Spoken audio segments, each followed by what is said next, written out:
Regarding the screening, is it part of the Ready to Read Act that the local boards of ed determine the screening frequency? That is correct. It is stated in the bill that the frequency of the screener is determined by the county board.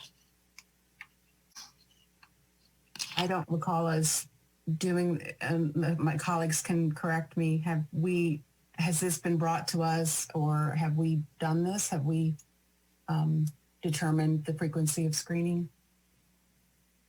And if not, perhaps it's a conversation for offline, but I think it's something that we need to work towards in conjunction with staff, because I feel like we're not following the law, if this is the case.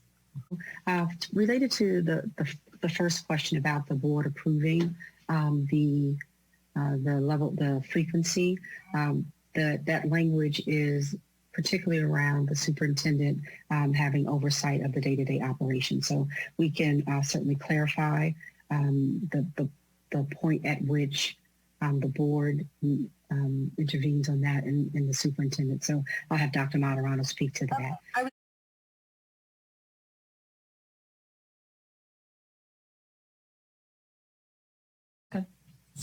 With regard to the law and whether or not the board should or should not have to do the frequency, I think we need to make sure and maybe have general counsel or board counsel give us an opinion on that.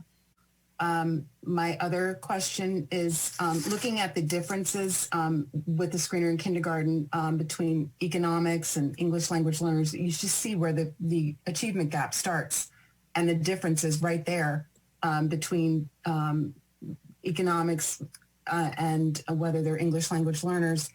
I'm wondering if we are, I know that Orton Gillingham has been shown, and perhaps you can correct me if I'm wrong, to address this, because a lot of times with the economically disadvantaged children, it's the exposure to language, and the same for our English language learners. And some of Orton Gillingham addresses this in the way that reading is taught. So I'm wondering if anybody can address this. I mean, the gaps in kindergarten are stunning, and it kind of just goes along with the gaps that continue through the years with our students, the achievement gap.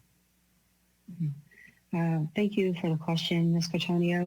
I believe it was Orton Gillingham in relation to the support it offers for English learners and those who are economically disadvantaged. Is that the question that you're asking? Yeah, I mean, I've heard and I've read data that suggests that the techniques in Orton Gillingham is beneficial to these students who've had not had exposure to language as much as their peers who go to, preschools and our English language learners who are just learning the words. So I just wondering if you could speak to that, because the difference is even just at the kindergarten level in the reading in the screener is just kind of previews what's the achievement gaps as the years go on.